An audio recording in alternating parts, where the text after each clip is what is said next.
The biggest challenge was to create a show in a world that was very fantastic, in a fairy tale world that would be very fun for the audience to live in, but also reflect the authentic culture that we were basing it on.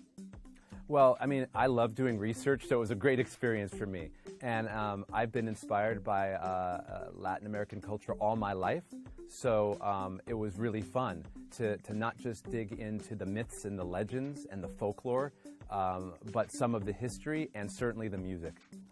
Well, for starters, Elena has to rule the kingdom with her family.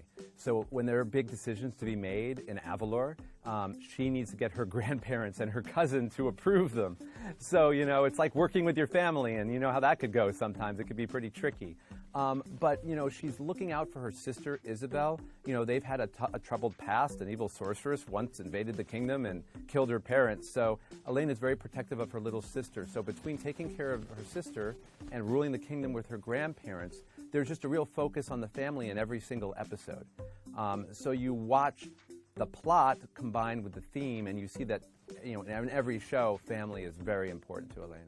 Well, in doing the research into the music, we saw that guitar was so important to Latin music. But even more than that, I wanted to create a princess that played an instrument. I thought that was really cool. They all sing, but I don't know if any of them play instruments. And so I felt like Elena should play an instrument. It felt natural that she should play guitar because it's used so frequently in Latin music. And then we thought it would also be fun if her grandfather played guitar and they played together.